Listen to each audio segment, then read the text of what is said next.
sanguíneos, estos pueden ser estudiados mediante arteriografía, es decir, rayos X contrastados, porque se le coloca contraste a nivel periférico o dependiendo del vaso que uno quiere estudiar. Luego vamos a ver que también pueden ser estudiados los vasos sanguíneos por ecografía, y este estudio se llama ecografía Doppler. Entonces, cuando les toque solicitar un estudio Doppler, lo que tienen que colocar es ecografía Doppler, no es cualquier tipo de ecografía. Para esta ecografía Doppler, primero lo que ustedes tienen que saber es que no todos los ecógrafos cuentan con ecografía Doppler. Yo puedo tener un ecógrafo, pero no tiene el software para hacer Doppler. Tiene para hacer ecografía de abdomen, tiene el traductor convexo, tiene el traductor plano para hacer partes blandas, para hacer mama, tiroides, de repente un estudio de una hernia, todo eso son partes blandas, ¿no? Eventraciones. Entonces, y tiene también para hacer de repente, tiene el transductor endocavitario, que es para hacer, por ejemplo, la ecografía transvaginal, que es el mismo que sirve para hacer la ecografía transrectal, en el caso, por ejemplo, de próstata, ¿no? Que lo ideal, lo mejor, lo más sensible, que tiene más sensibilidad, es el ecógrafo endocavitario. Ya, entonces el Doppler tú lo vas a hacer con el traductor plano. Tú puedes tener el traductor plano, porque te va a servir también para hacer ecografía de mamas, de tiroides, de partes blandas, como les comentaba, pero no tienes el software o el programa en el ecógrafo para hacer Doppler. Entonces, lo primero que ustedes tienen que saber cuando lleguen a un hospital, a trabajar o envíen un paciente a algún lado, tienen que saber si hacen ecografía Doppler, porque el ecógrafo puede estar ahí, pero no tiene el software para hacerlo. Uno, dos, si el radiólogo hace ecografía Doppler, porque hay unos radiólogos que no hacen ecografía Doppler. ¿Por qué? Porque es muy tedioso, porque demora mucho, entonces prefieren hacer cosas, estudios más rápidos, ¿no? Un estudio Doppler más o menos demora, si tú quieres Doppler de miembro inferior, de un miembro inferior, porque por si acaso se pide un estudio es un miembro inferior. Tú quieres dos estudios, son dos miembros inferiores. Entonces, más o menos por miembro inferior, más o menos hablamos de 40 minutos. Y si es todavía un Doppler venoso, te puedes ir hasta una hora, ¿no? Solo en un miembro inferior. Entonces, a veces las solicitudes piden ecografía Doppler de miembros. No ponen ni superior, ni inferior, si es derecho, si es izquierdo. O sea, ahí son 4 horas, ¿no? Entonces, y se nota que es porque un desconocimiento del tipo de estudio que están solicitando. Entonces, por eso les decía, dependiendo qué van a pedir, si van a pedir Doppler arterial, Doppler venoso, el Doppler venoso también, ¿no? Es también demora más todavía que el arterial. Y hay que tener un poquito de experiencia para ese tipo de estudios. Son más costosos, claro, que una ecografía simple, porque es una ecografía que necesita un software especial, necesita, un ecógrafo especial no, sino un software especial sí, que necesita un radiólogo que tenga experiencia.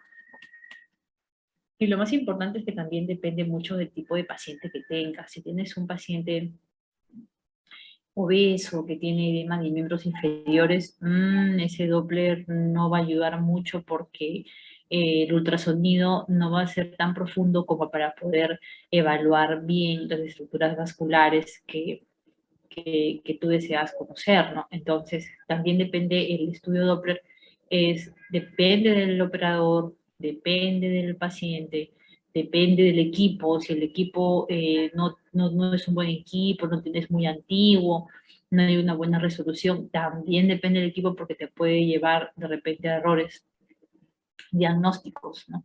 Ya, esos son la ecografía Doppler. Ahora, ¿qué otro método para estudiar los vasos sanguíneos? También puede ser la tomografía. Ese estudio se llama angioten, ¿no? Angiovasotentomografía. Así como pides tomografía abdominal o tomografía abdominopélvica o tomografía cerebral, tomografía de tórax, tomografía de mano, tomografía de codo, tomografía de pelvis. Si tú quieres tomografía de vasos sanguíneos, pedirás un angioten y especificarás qué vaso quieres. Como ustedes entenderán, no vas a pedir pues angioten de arteria, te tienes que especificar de qué arteria. Y si vas a pedir de la aorta, tendrás que especificar de qué segmento de la aorta, ¿no?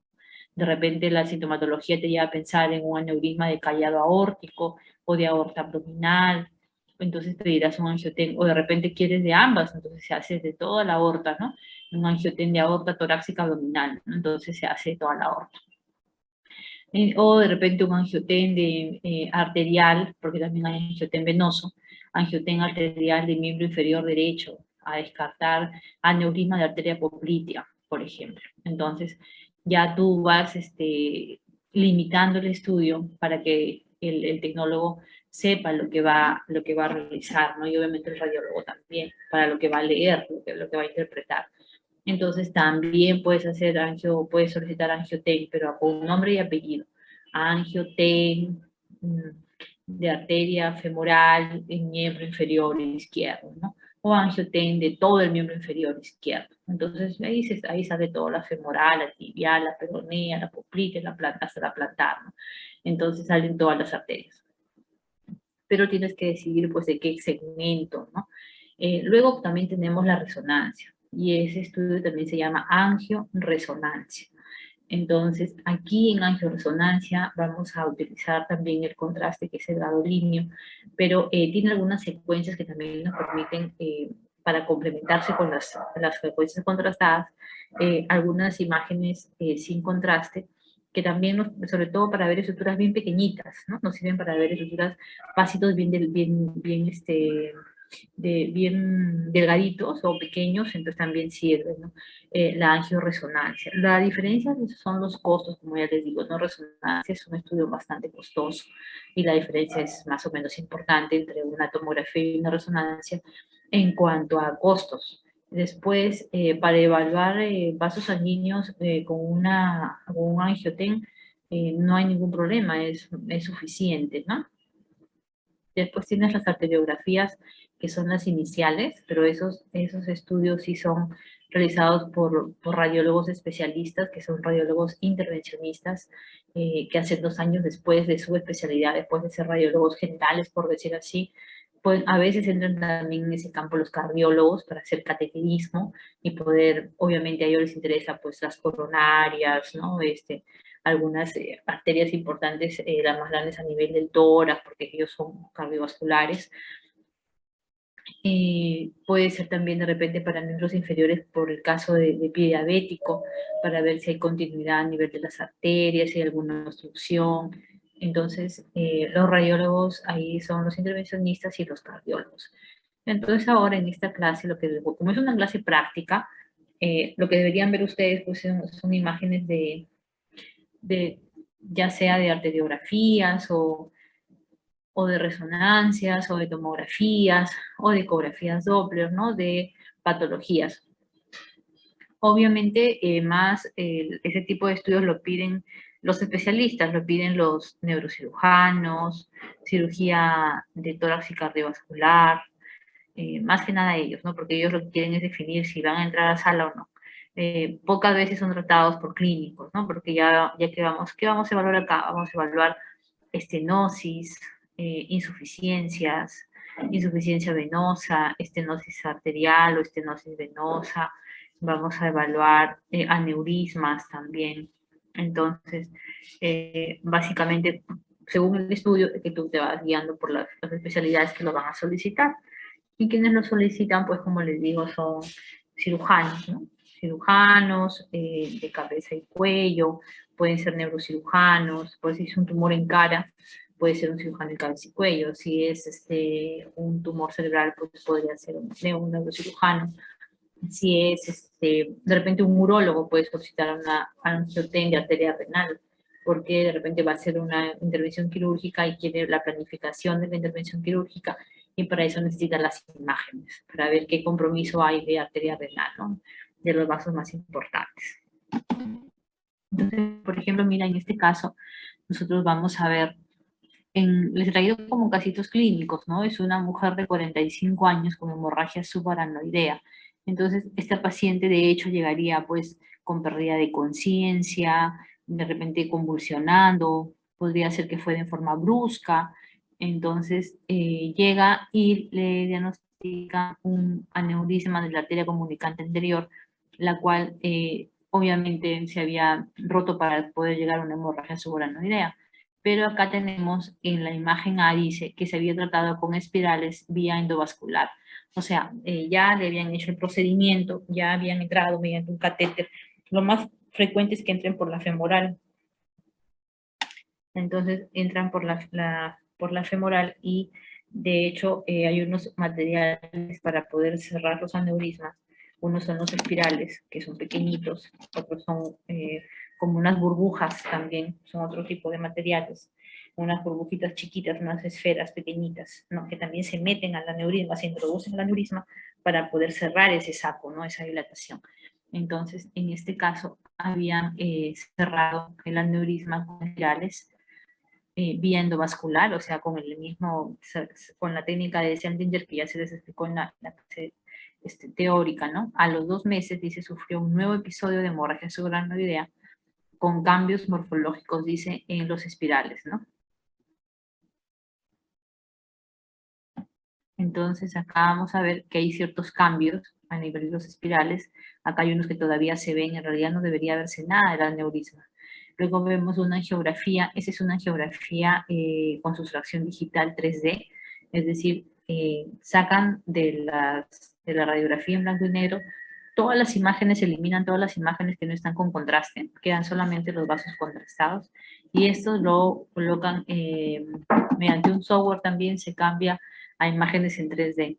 Y vamos a ver que a este nivel se está evaluando, está observando los espirales, ¿no?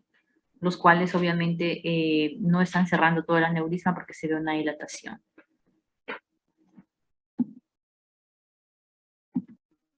Otra imagen, mira un hombre de 36 años con hemorragia subaracnoidea y un aneurisma en espejo en ambas bifurcaciones carotídeas. En este caso dice, a los 4 años se hace una reimpactación de espirales en la arteriografía 3D. Esta es una arteriografía 3D, o sea, es una arteriografía y luego le hacen la reconstrucción volumétrica, o sea, una reconstrucción en 3D, y dice que va a haber un crecimiento en la bifurcación carotidia izquierda, o sea, va a haber un aneurisma nuevo acá, ¿no? Y esta fue una reimplantación de los espirales antiguos. Vamos a ver una vez más. Aquí dice, esta es una imagen para que vean que esta es una imagen de una arteriografía que no hay sustracción digital. O sea, aquí salen todas las imágenes, todos los vasos sanguíneos salen aquí, los con contraste y los sin contraste. O sea, todos aquellos que se han opacificado mediante la inyección del contraste y todos los que no se han opacificado. Entonces, en la siguiente imagen, ya en C, que esta sí está con sustracción digital, eliminas todos los vasos que no están siendo pacificados por el contraste. Es como que haces una selección digital, ¿no? De solamente la patología que quieres evaluar. Y entonces a ese nivel ya van a ver que hubo un control y ya no había ninguna dilatación, ¿no? Estamos viendo que está totalmente plano, liso, continuo, no hay ninguna dilatación aneurismática.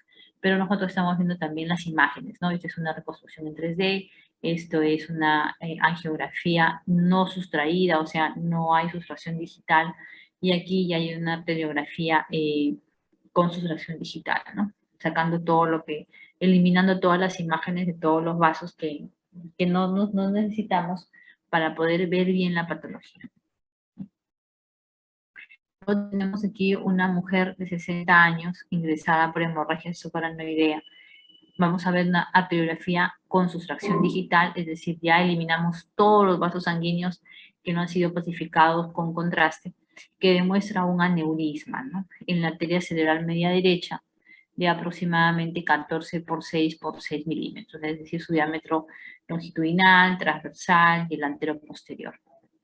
Luego se le trató con espirales, obviamente ingresan por la femoral, llegan hasta la arteria cerebral media, y allí, por eso las guías son grandes, son largas las guías, porque son unos alambres bien finitos que van a introducirse desde la femoral y llegan hasta la cabeza, ¿no? Entonces son unas guías bien grandes, sobre todo largas, ¿no? Y vemos aquí que después de un tratamiento con espirales, mira, ya no se ve el aneurisma, ya no se ve la dilatación, ya está todo cerrado, ¿no? Con estos espirales que se han introducido.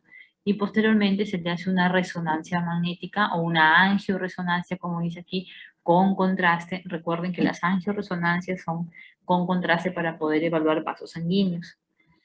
Entonces, si tú pides una resonancia nada más para evaluar vasos sanguíneos, será una evaluación un poco pobre, ¿no? Va a quedar un poco de repente en el,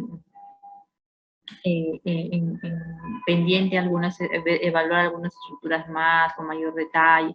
Tiene que ser contrastada para poder opacificar bien todos los vasos sanguíneos. Y vamos a ver un cierre completo. Nosotros acá no estamos viendo ninguna dilatación aneurismática, ¿no? No vemos nada. Y, por ejemplo, este tipo de procedimientos, los cateterismos, estas arteriografías, son importantes también en malformaciones arteriovenosas. Para poder llegar a embolizarlas, a cerrarlas y que no produzcan más daño, ¿no? Porque hay unas malformaciones arteriovenosas que son como ovillos vasculares, que son muy complicados, son muy complejos y que muchas veces no pueden entrar ni siquiera a sala de operaciones, ¿no? Y conozco el caso de una chica de 25 años, una paciente de 25 años, con constante migraña, cefalea, de todo tipo de la cefalea, cuando hagan semiología de la cefalea o del Wagner, el tipo de dolor, cómo le duele, con qué se incrementa, con qué disminuye el dolor. Entonces, esta señorita tenía mucha migraña, tenía dolor de cabeza de todo tipo, una cefalea de todo tipo, hasta que le diagnostican una malformación arteriovenosa. Esta malformación arteriovenosa era muy compleja, era un ovillo bastante grande de vasos sanguíneos. Se fue a Lima, le evaluaron, le hicieron una arteriografía cerebral y concluyeron los neurocirujanos con cardiovasculares que no podían meter la sala de operaciones porque era un riesgo, ¿no? Era muy complicado y que le podía costar la vida en sala de operaciones. Entonces, la interconsulta la hicieron para radiología intervencionista y el radiólogo intervencionista lo mismo, ¿no? Era una malformación arteriovenosa muy complicada. Le dijo inclusive que podía de repente perder la vida durante el procedimiento. El procedimiento de estos en radiología intervencionista no se hacen en sala de operaciones, pero sí se hacen en una sala donde, como les enseñé en la clase, usan igual su ropa de cirugía, todo esté estéril. Recuerden que va a entrar a un vaso y este vaso inclusive hasta el nivel cerebral, entonces no puede entrar nada, ninguna bacteria, todo está esterilizado. Es como una sala de operaciones, ¿no?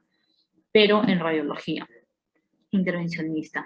Entonces, se le planteó a la paciente la posibilidad de hacer el procedimiento, pero con el riesgo de que podría fallecer en el procedimiento. Entonces, ella decía que tenía años viviendo con un dolor de cabeza que obviamente la limitaba, porque cuando llegaba el dolor de cabeza no podía comer, no podía dormir, no podía estudiar, no podía hacer nada más que acostarse, y el dolor no le pasaba, y era ya un tiempo considerable así. Entonces ella decidió entrar al procedimiento, dijo, no, yo entro y ya, bueno, prefiero intentar llevar una vida sin tanto dolor de cabeza a llevarlo así toda la vida por no intentarlo. Bueno, lamentablemente falleció en el procedimiento y eso nos demuestra que hay malformaciones arteriovenosas que son muy complicadas, ¿no? Muy complicadas y que cada persona tiene el derecho de arriesgar, ¿no? De arriesgar porque no estamos en los zapatos de esas personas para saber el tipo de dolor, ¿no? Porque de repente unos dirían, no, pero ya no, mejor no hubiera entrado al procedimiento y hubiera seguido viviendo así, pero es que ella decía que eso no era vida, porque cuando empezaban los dolores, pues no calmaba con nada, tenía náuseas, vómitos, entonces era pues muy complejo, ¿no? Entonces aquí vemos cómo a veces, a pesar de que somos médicos, a pesar de la ciencia y todo, y la tecnología, a veces hay cosas que escapan de nuestras manos.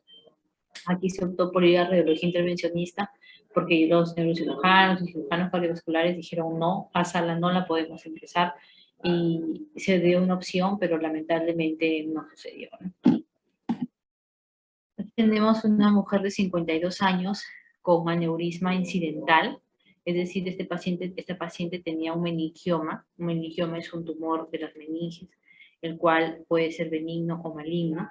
Hay de los dos tipos en este caso y se le detecta un aneurisma, ¿no? Esa es una, igual una arteriografía con sustracción digital, porque solamente estoy viendo los vasitos que están opacificados. Dice que es un aneurisma carotidio paracrinoideo izquierdo, se acerca a la crinoides, más o menos de 7 por 5 por 5, ¿no? Luego le hacen un control ecográfico, angiográfico tras tratamiento endovascular con espirales, mira, y los espirales han cerrado todo el aneurisma, ¿no? Han llenado todo ese espacio para que ya no entre la sangre allí, ya no entre esa dilatación, cierra prácticamente esa dilatación, y mira cómo se ve más o menos radiopaco a ese nivel, y luego vemos que hacen la correlación con la resonancia, y tras un año de tratamiento, y hay un cierre completo.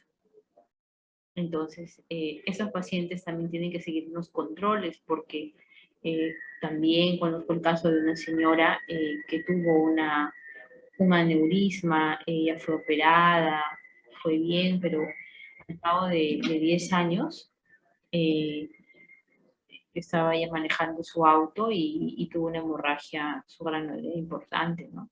Se chocó, obviamente sufrió un accidente de tránsito.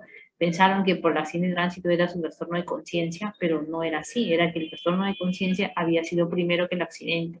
Y eso es para que a ustedes les sirva cuando hagan sus historias clínicas. Mucho cuidadito con lo que ustedes, cuando reciben un paciente, no se dejen llevar por lo que les dicen los familiares o los que llevan a la paciente. O sea, está bien escuchar, pero también ustedes tienen que pensar un poco más allá, no quedarse solo con lo que les dicen. Les comento este caso de esta persona que les digo, ¿no? Ella sufrió un accidente de tránsito porque se chocó su carro, pero obviamente porque tuvo una ruptura del aneurisma que le provocó una hemorragia subaracnoidea importante.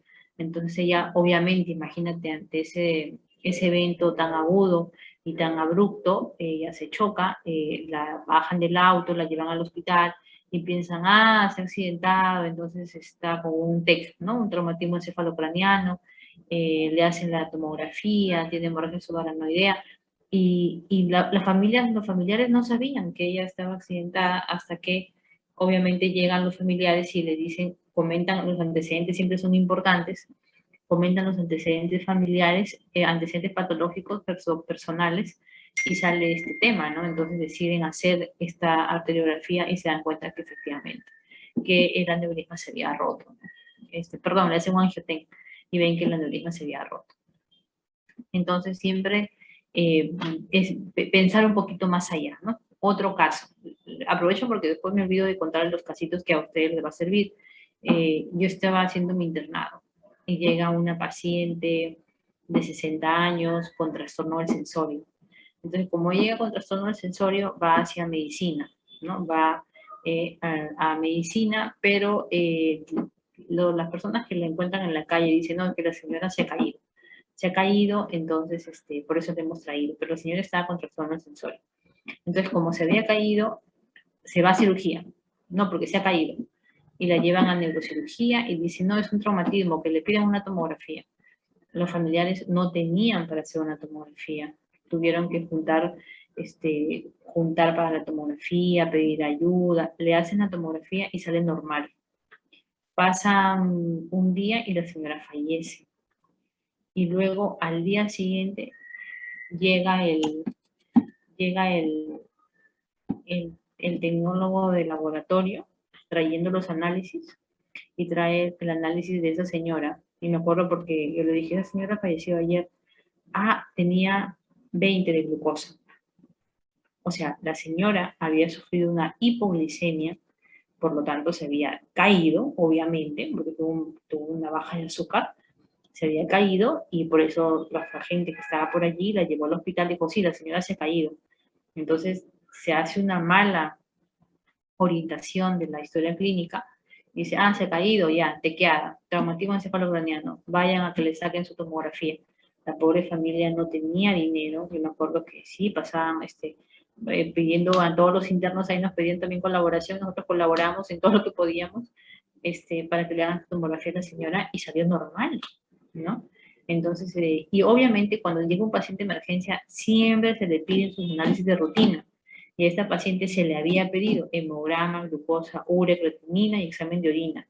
Básico, básico para cualquier paciente que te llega de emergencia, pero nadie lo reclamó, nadie reclamó los resultados, nadie fue, y lo otro que ustedes también tienen que siempre hablar cuando trabajen en emergencia, siempre coordinar con el jefe de laboratorio, que por favor, si los tecnólogos detectan algún estudio de emergencia bastante alterado, como una glicemia de 20, que es una emergencia de vida o muerte, pues avisar inmediatamente a la emergencia, ¿no? Porque también en la emergencia tienes 500 pacientes.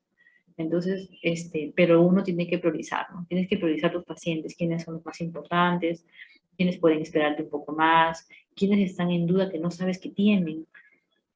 Y en este caso la señora falleció y por negligencia médica, porque definitivamente si se hubiera orientado mejor esa historia clínica, simplemente se le ponía destroza al 33%, unas 5 ampollas en la vena y la señora seguiría con vida. Entonces, mira lo importante que es no quedarse con las primeras impresiones, ¿no? Sino siempre buscar todas las posibilidades.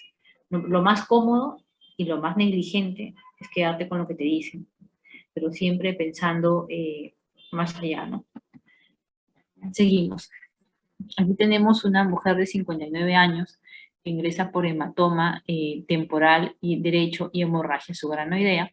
Vemos que esta es una arteriografía con sustracción digital donde se observa, mira, tremendo aneurisma, un aneurisma muy importante de la arteria comunicante posterior derecha, más o menos dice de 23 por 19 por 19.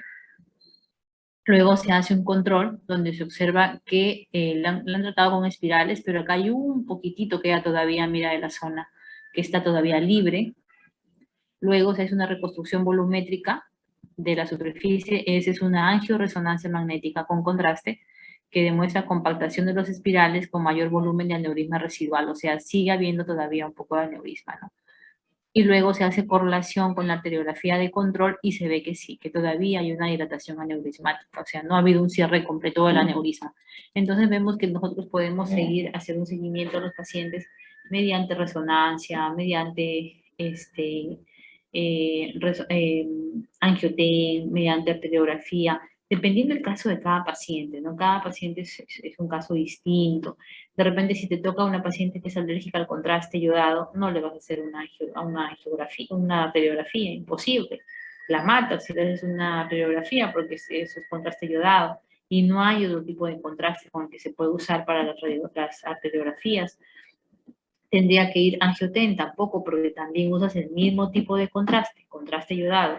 Acuérdense que el contraste yodado es hidrosoluble, es isosmolar, pero es nefrotóxico, es hepatotóxico. Entonces tendría que ir a una angioresonancia, donde ahí sí va a usar gadolinio.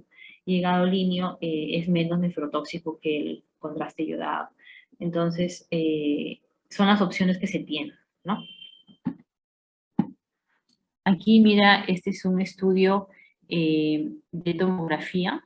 Bueno, es un angioten en un corte coronal, este es un corte axial, este es un corte sagital, y esa es una reconstrucción 3D que te hace también el angioten. O sea, no solamente la reconstrucción 3D puedes hacerla también en arteriografías con sustracción digital, sino también la puedes hacer en angioten. Y en este caso estamos viendo, entonces, que en ese estudio opacificamos otra vez los vasos sanguíneos con un contraste yodado y se realizan las tomografías selectivas, ¿no? De la zona donde tú quieres, de tórax, de cuello, dependiendo de lo que tú quieres ver. En este caso, se trató de una enfermedad aterosclerótica oclusiva de la extremidad superior. Entonces, como ya le habían hecho seguro un Doppler en el miembro superior, entonces están pensando en que la alteración viene desde más atrás, ¿no? Entonces tendrían que hacer un estudio de la arteria subclavia. Y en este caso hacen un estudio y observan, mire, este es el callado, ¿no? El callado en la aorta, y acá vamos a ver un defecto de llenado. Si tú te das cuenta, este es el contraste y acá tiene tiene un defecto de llenado casi a poca distancia del nacimiento de la subclavia, ¿no? Lo estamos viendo acá, acá también lo estamos viendo en un corte axial, mira cómo se pintan los demás vasitos, y este vaso no está pintado o no está opacificado, no está hiperdenso, es más bien hipodenso. Igual acá, vamos a ver aquí, ¿no? El defecto de llenado. a nivel de la subclavia, en el corte sagital, en un corte axial y en un corte coronal. Entonces vemos de que sí, efectivamente, tenía una obstrucción y también tenía una pared esclerótica, ¿no? O una arteriosclerosis. Entonces, porque vemos unas imágenes hiperdensas que son placas cálcicas que están a nivel de la pared, justo de la zona de obstrucción.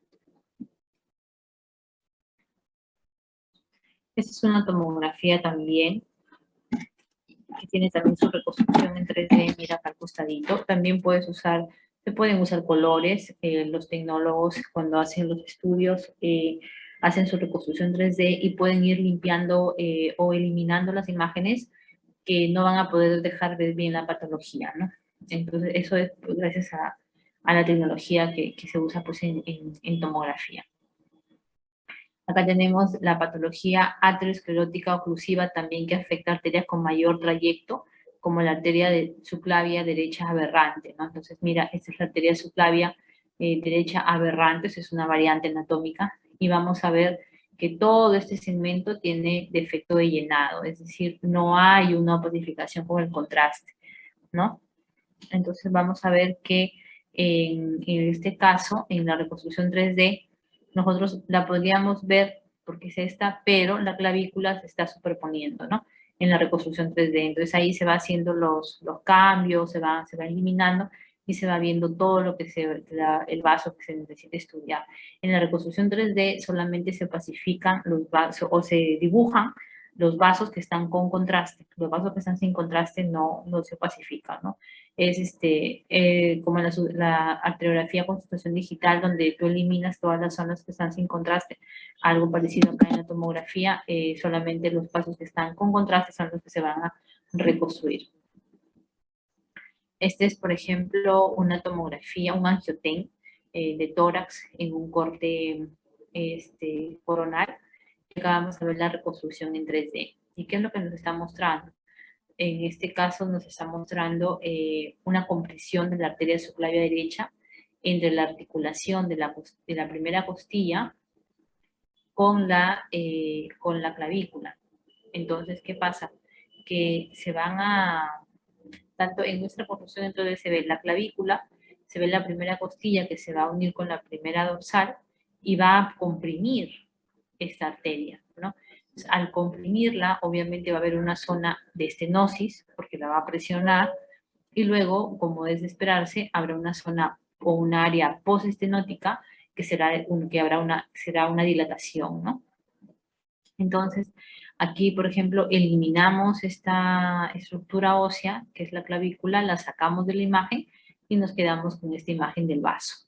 Vemos el vaso cómo está. Vemos que está estenosado a este nivel, está con un calibre disminuido y luego tiene una dilatación, ¿no? Una dilatación postestenótica. Este es un paciente, dice, con síndrome de desfiladero torácico, así se llama el síndrome, o de estrecho torácico superior también, secundario a la compresión de la arteria subclavia derecha entre la clavícula y la articulación de una costilla cervical con la primera costilla dorsal. Además presentaba dilatación arterial postestenótica. A este paciente se realizó la resección de la costilla cervical, se le sacan la costilla cervical y reconstrucción del segmento arterial dilatado mediante un injerto. Tras la cirugía persistía la sintomatología, por lo que se le realizó, dice, una TEM de control. Entonces, esos estudios también se realizan para planificar las cirugías, ¿no? Lo piden los cirujanos cardiovasculares, los piden los neurocirujanos, los cirujanos de cabeza y cuello, porque lo que ellos van a hacer es planificar su cirugía. Entonces, ya no es un entrar a ciegas, sino ya entrando, sabiendo lo que efectivamente van a hacer en la intervención quirúrgica, ¿no? Acá tenemos otra imagen, mira, también del mismo síndrome, donde dice, esta es una tomografía en un corte coronal. Mira, estamos viendo cómo igual hay una compresión aquí de la arteria, donde comprime la arteria y la dilatación postestenótica pero no es tan importante como la anterior, ¿no? Aquí estamos viendo reconstrucciones en 3D, también en corte coronal, los tres, y vamos a ver igual, ¿no? La compresión entre la clavícula y la costilla, y luego una dilatación.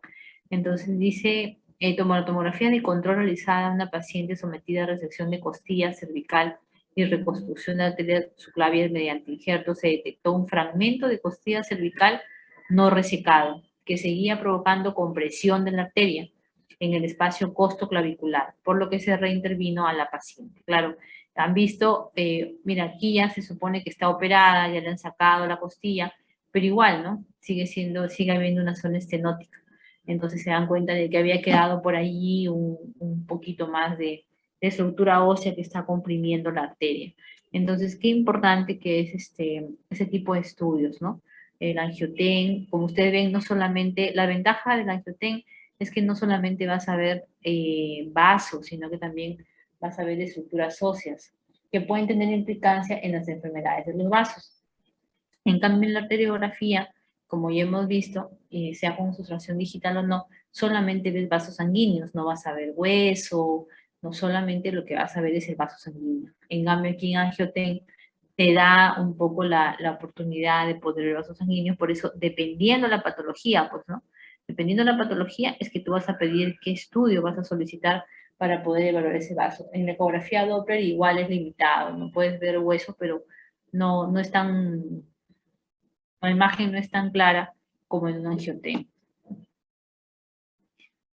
Aquí también, mira, esta es una tomografía en un corte sagital, este es en un corte axial. Este es una en corte sagital también, pero es un angioten, está totalmente opacificado.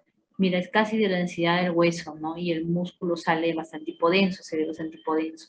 Y esas son reconstrucciones volumétricas en 3D. En tomografía pueden colocarse colores en las reconstrucciones en 3D, ¿no? Entonces vemos un aneurisma verdadero de la arteria radial de más o menos 7 centímetros de diámetro. Mira, a nivel a ese nivel en un corte axial la tomografía presenta una imagen hipodensa de bordes más o menos lisos, regulares, es una imagen circular donde se ve una zona más hiperdensa periférica a nivel de periferia, ¿no? Entonces vemos que ha sido portador de fístula de hemodiálisis radiocefálica y se practicó resección del aneurisma y ligadura de la arteria radial. Entonces nosotros estamos viendo eh, este aneurisma, lo vamos a ver aquí, ¿no? Entonces, perdón, aquí, a ese nivel, acá también lo vamos a ver a este nivel, y ya en otro corte ya lo vemos mejor, ¿no? Y sobre todo porque ya se va llenando. Recuerden que va bajando el contraste, va llenando, la toma en otro tiempo y se llena mucho mejor las arterias, puede hacer su reconstrucción volumétrica. Y luego vamos a ver acá el aneurisma, acá también lo vamos a ver. Y por último, la pieza quirúrgica, ¿no? Que es todo esto. De ahí lo están ligando porque va a ser extraído el aneurisma. Y luego colocan a veces injertos para poder conocer la continuidad del vaso, ¿no? Y en este caso es extra en el aneurisma. Entonces, este estudio sirvió ¿para qué? Para planificar la cirugía. Es igual como en traumatología, cuando toman tomografías para evaluar fracturas que a veces son fracturas ocultas que no se ven en la radiografía. Igual el traumatólogo también necesita de la reconstrucción 3D, que es como esto, para poder ver y planificar su intervención quirúrgica.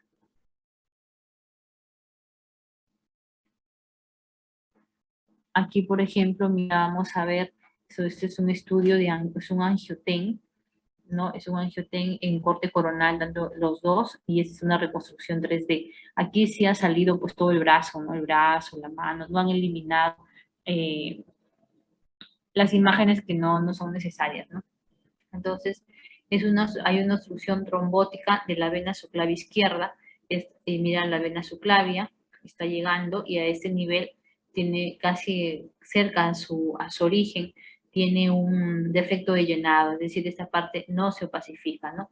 A nivel del espacio costoclavicular, con abundante circulación colateral. Claro, ya hemos dicho que el organismo tiene muchos mecanismos de compensación, entonces como no hay una obstrucción allí, inmediatamente tiene circulación colateral para poder asegurar eh, el, el drenaje de la sangre de otras partes, de las otras partes del cuerpo que de repente están siendo limitadas por esta obstrucción a ese nivel de la subclavia, ¿no?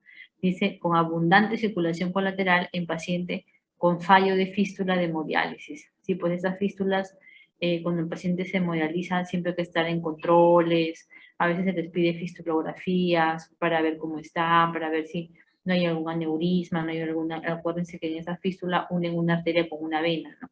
Entonces, siempre hay que estar en constantes controles con estos pacientitos.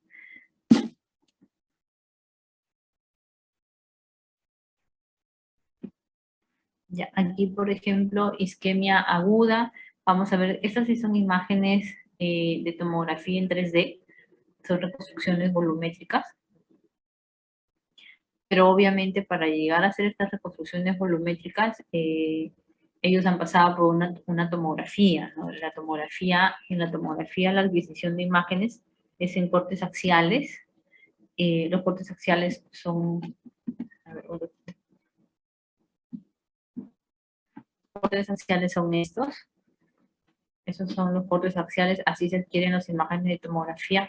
Y luego la reconstrucción volumétrica ya se puede hacer a nivel de un corte coronal o también de un corte sagital, igual en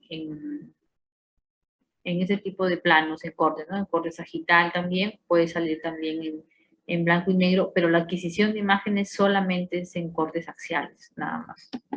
Ya el otro es parte de un reformateo, ¿no? De una reconstrucción de imágenes. Entonces, aquí vamos a ver que se trata de un angioten. Vamos a ver que se trata del miembro superior y dice, la causa más frecuente de isquemia aguda es la embolia de origen cardíaco y la localización más frecuente, como en este paciente, es la arteria humeral. La tomografía nos permite valorar la localización, la extensión del trombo y detectar la presencia de otras embolias a distancia. Entonces acá tienes, mira, la arteria humeral es este filamento, este fino y delgado filamento que obviamente está opacificado con contraste iodado, es por eso que se puede hacer la reconstrucción. Y vemos que a este nivel, casi a su tercio medio, va a haber un defecto de llenado, es decir, no vamos a ver la arteria humeral opacificada a este nivel, ¿no? Igual sucede acá, igual sucede aquí. Aquí, por ejemplo, en esta imagen que solamente ves el filamento, básicamente, que es la arteria, es porque ya han eliminado todas las estructuras, ya con... Es como cuando en el programa de los celulares para borrar imágenes, para borrar algunas fotos, en una foto alguna imagen que tú no quieres que salga de repente, igual aquí borras todo, ¿no? Borras el hueso, el cúbito, el radio, el húmero, borras la articulación del codo, borras músculos, borras la mesa del tomógrafo y solamente te va a quedar esta imagen, que es una línea, ¿no? Que es el filamento, por decirlo así, pero en realidad es la arteria humeral, donde vas a poder evaluar el defecto de llenado. Ahora, ¿cuál es la ventaja los angioten con respecto a otro tipo de estudios? Lo que nos comentan aquí, ¿no? Que podemos ver las trombosis a distancia de otras partes.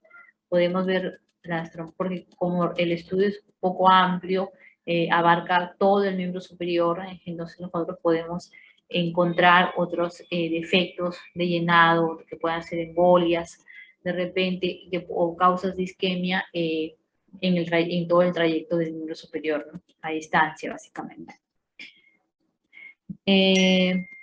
Vamos a ver que debemos en este tipo de pacientitos, es importante fijarnos en el corazón para detectar causas potenciales de la misma isquemia, ¿no? Como en este caso que se detecta, dice, un trombo en un pequeño aneurisma posisquémico del ventrículo izquierdo.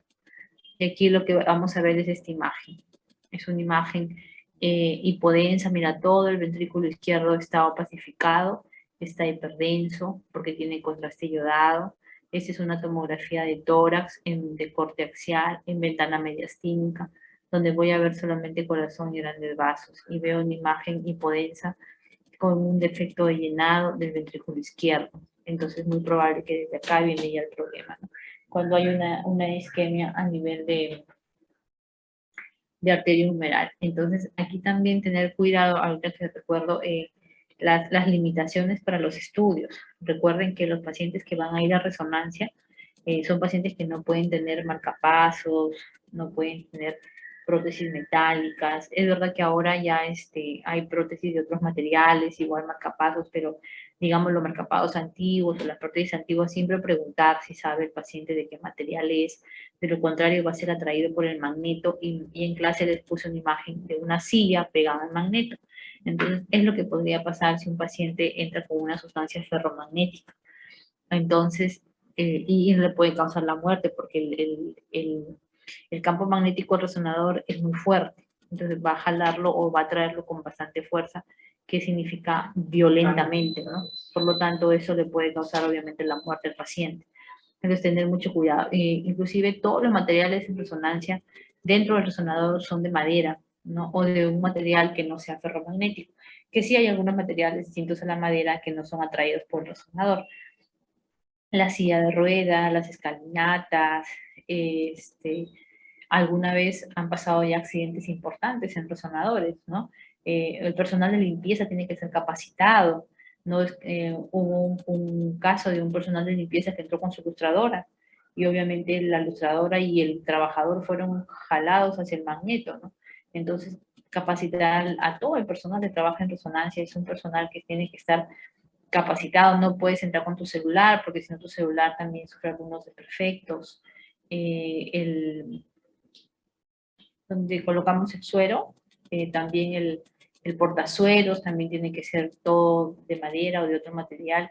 Si el paciente entra en camilla, la camilla también tiene que ser diferente, no pueden ser las camillas comunes y corrientes porque esas las jala también el magneto junto con el paciente, ¿no? Entonces, por eso también resonancia tiene sus limitaciones. Si es un pacientito portador de prótesis de cadera, portador de marcapaso cardíaco, no, y justo quieres hacerle una angioresonancia, pues definitivamente no se va a poder. Entonces tienes otros estudios como en angioten, que en angioten no hay ningún problema, pero si tienes, ¿cuál es la desventaja de angioten? Bueno, que es radiación ionizante, que tienes contraste iodado. Ahora, en cuanto al tiempo, los tiempos son cortísimos en tomografía, en angioten, son más cortos que en resonancia. En resonancia son un poco duran más los estudios, ¿no? 30, 40 minutos. Entonces, según todo eso, por eso cuando tú vas a pedir un estudio tienes que evaluar si va a ser necesario, primero el estudio, dos, qué tipo de estudio va a ser, si tu paciente lo va a poder pagar y sobre todo, qué es lo que él necesita. Porque si tú necesitas una angioresonancia, entonces tú tienes que solicitarla, así lamentablemente el paciente de repente no lo pueda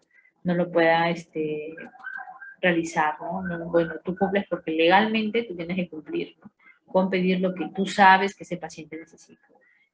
Pero sí, y claro, ya si te dice, pero no puede ser otro estudio porque no tengo dinero, ya mire, su resonancia, pero si usted no desea, otra solicitud, ¿no? De una angioten. Ya el día que usted pueda, señor, hágase su angioresonancia, ¿no? Si tú crees que es indispensable una angioresonancia. La idea es que sepamos las limitaciones, para eso tenemos que conocer al paciente, ¿no? Si tiene, por ejemplo, como les digo, si es portador de marcapaso, de algún catéter, entonces tenemos que conocerlo para poder saber qué tipo de estudio le vamos a pedir.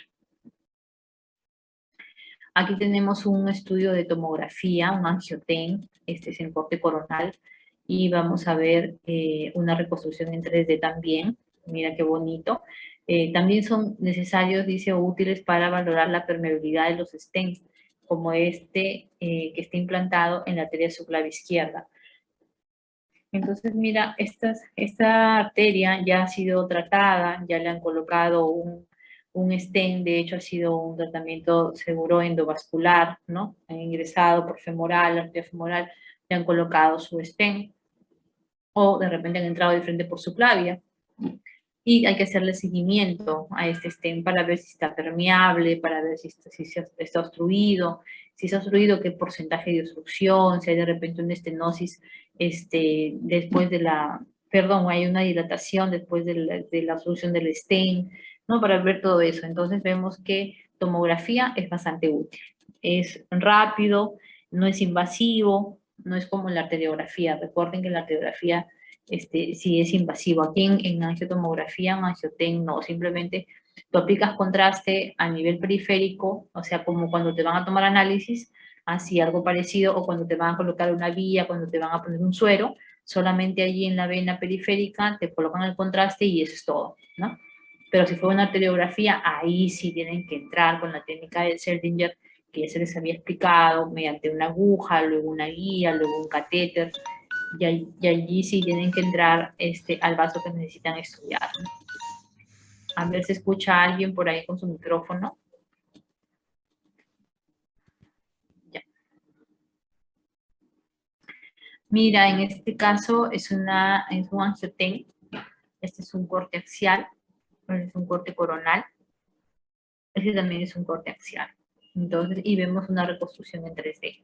Estamos viendo un voluminoso pseudoneurisma en arteria axilar izquierda tras luxación traumática glenohumeral. O sea, esto es secundario a una luxación. Entonces, tener cuidado, ¿no? Porque a veces también nosotros recibimos al paciente y solamente vemos la patología osteomuscular, es decir, solamente la luxación, lo que presentó, pero no vemos más, ¿no?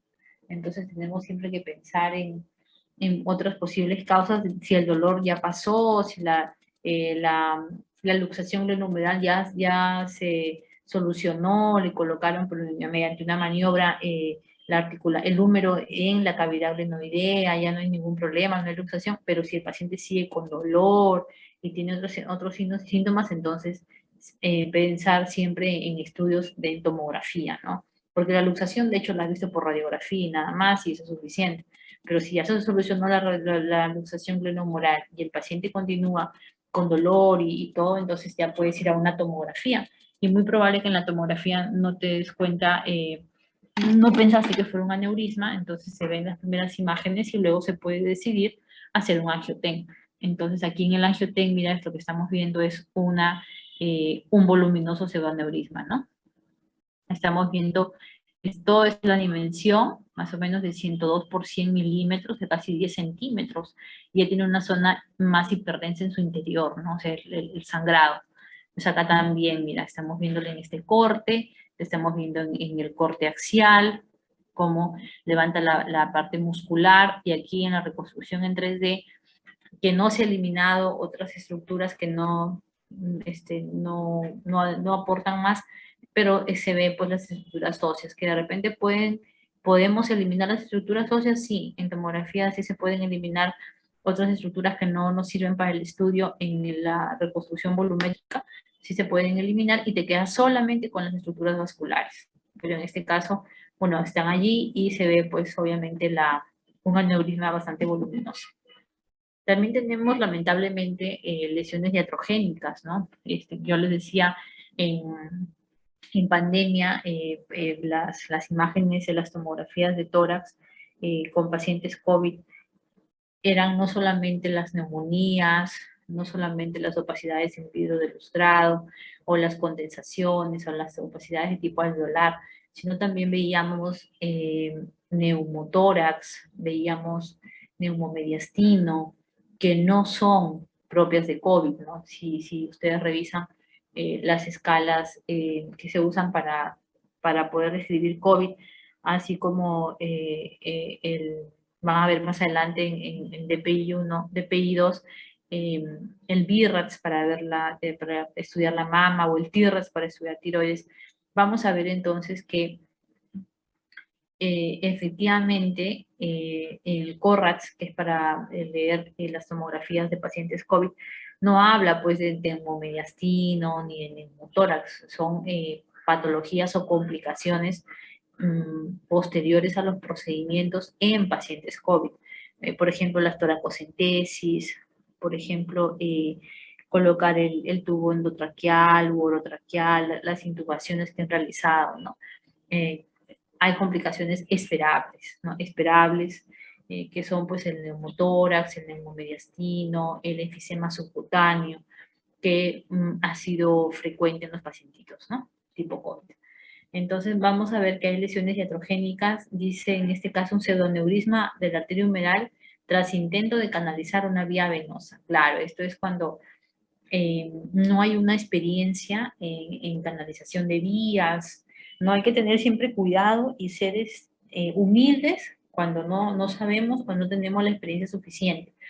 Por ejemplo, en este caso, Le han querido colocar una vía, obviamente venosa, para colocar de repente un suero, porque ha sido obviamente, mira, en la zona de flexura, ha sido en el brazo, ¿no? Donde tú vas al hospital porque estás ingresas con náuseas, vómitos, diarreas acuosas, intensas, entonces estás con deshidratación, signo del pliegue positivo, mucosa oral seca, ojos hundidos, ya le vamos a colocar un suero y de repente te tocó una persona que no tuvo mucha experiencia y te provocó un pseudoneurisma de arteria humeral porque punzó la arteria y no punzó la vena, ¿no? Entonces, son pues lesiones heterogénicas que obviamente nadie las quiere producir, ¿no? Entonces, en este caso, tenemos un paciente con pseudoneurisma de arteria humeral en la flexura, mira lo que les decía del codo, vas a intentar una vía venosa. Entonces, mira acá, tremendo aneurisma de la arteria humeral en una reconstrucción 3D, porque la tomografía en realidad es esta en corte axial, donde vemos la dilatación, luego la vemos en corte sagital, el angioten, y se ve obviamente acá el aneurisma, ¿no? Esta dilatación sacular a nivel de la arteria humeral. También ojo, ahorita que me acuerdo, ojo con las sondas Foley para que el paciente pueda orinar. Muchas personas piensan que es fácil y que se puede hacer de forma brusca. Recuerden que todos los procedimientos que ustedes hagan con su paciente tienen que ser delicados, tienen que ser movimientos suaves, tienen que ser movimientos tranquilos, lentos, no pueden estar haciendo movimientos apurados o bruscos, porque recuerden que están manipulando a un paciente, que es un ser humano, que es una vida.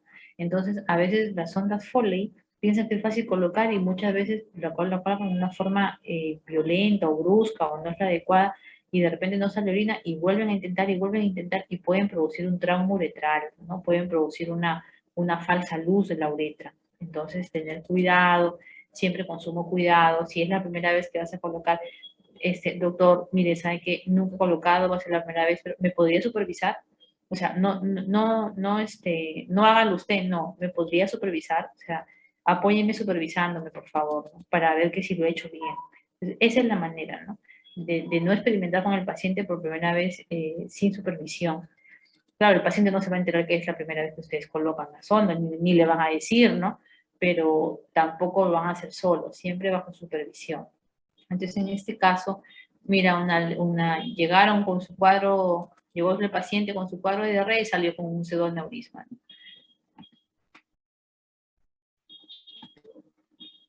Aquí tenemos el síndrome del martillo hipotenar. Hay bueno, ¿qué imágenes son? Esta es una imagen de un angioten eh, de la mano, que la vamos a ver en un corte coronal. Estas son reconstrucciones en 3D, reconstrucción volumétrica en 3D, donde vamos a ver, aquí sí se ve todos los huesitos, no han eliminado otras estructuras, y vamos a ver que dice, tras una semana poniendo baldosas, o sea, un pacientito de repente trabajaba en construcción, de repente presentó dolor y signos de isquemia en la mano derecha.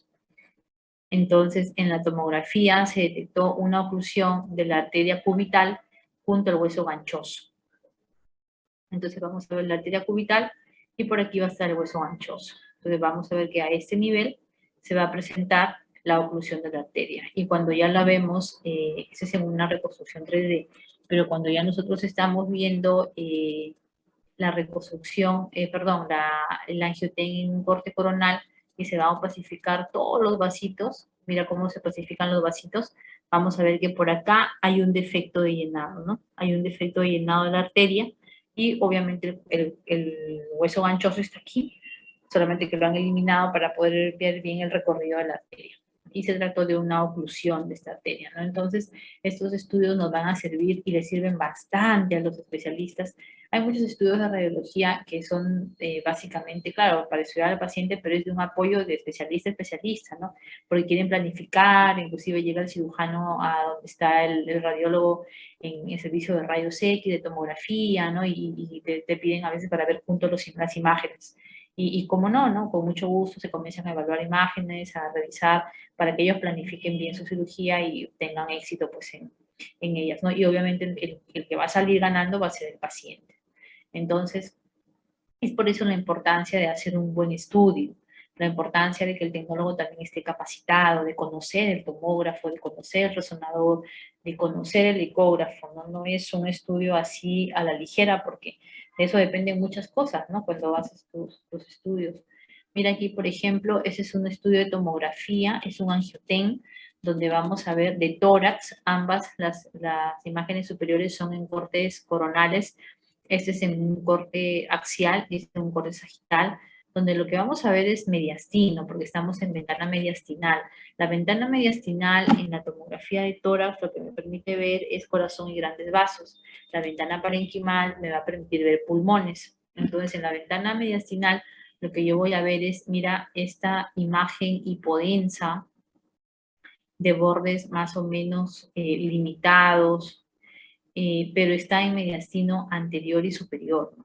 Entonces, esta imagen hipodensa que debe tener una densidad de partes más o menos de partes blandas, correspondía a un linfoma que como efecto secundario, como efecto de masa, estaba comprimiendo, ¿no es cierto?, el tronco venoso brachiocefálico izquierdo. Entonces estamos viendo, dice, una paciente o un paciente con trombosis venosa profunda de extremidad superior izquierda, secundario A. Entonces este paciente, de hecho, primero pasó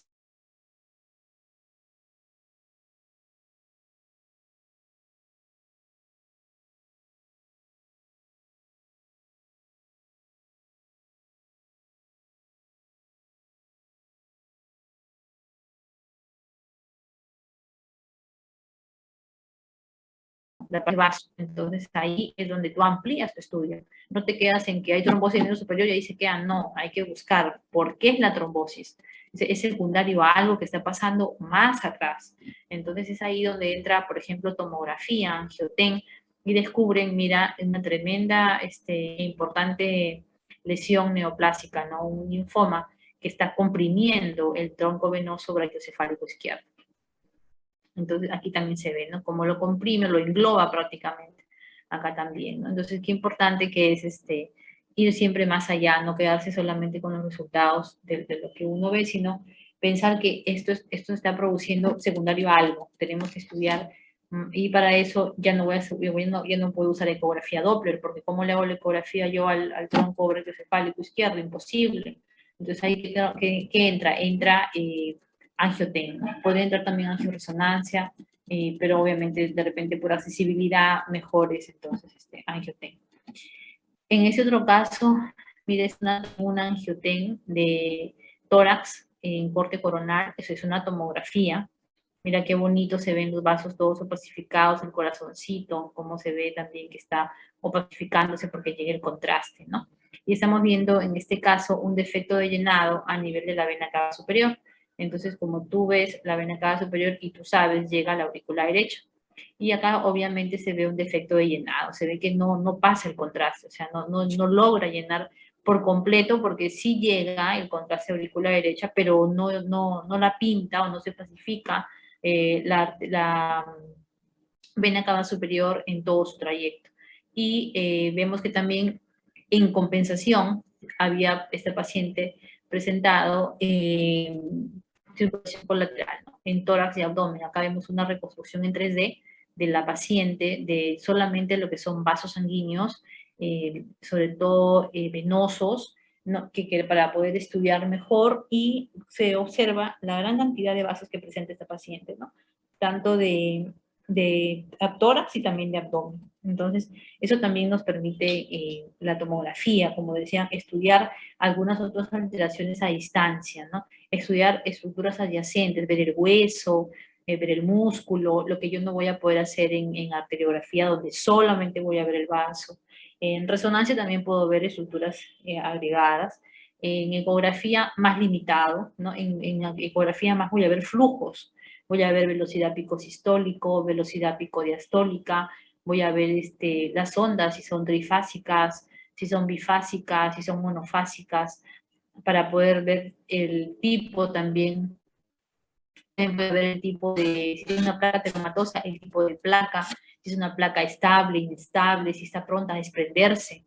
Eso no lo puedo ver por angioten, por ejemplo. Yo puedo ver la placa, pero yo no sé más. En cambio, por ecografía, yo puedo caracterizar ese ateroma, si está hipoecogénico, hiperecogénico, o si ya está pronta a desprenderse y provocar un émbolo, se convertirse en un émbolo, ¿no? Entonces, los estudios se van complementando el sistema vascular. Bueno, eso es todo, chicos. ¿Alguna pregunta?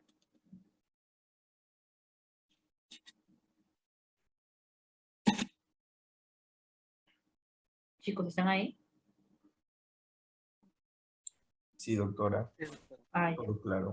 me asustan. Ya.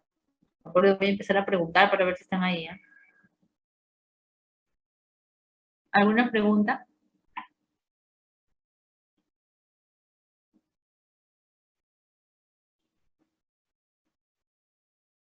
¿Cuándo es su examen?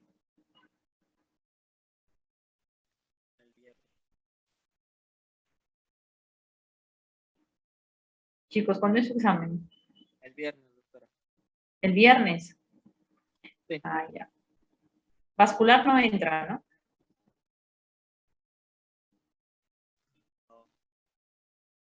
No, entonces hasta la clase anterior solamente entra.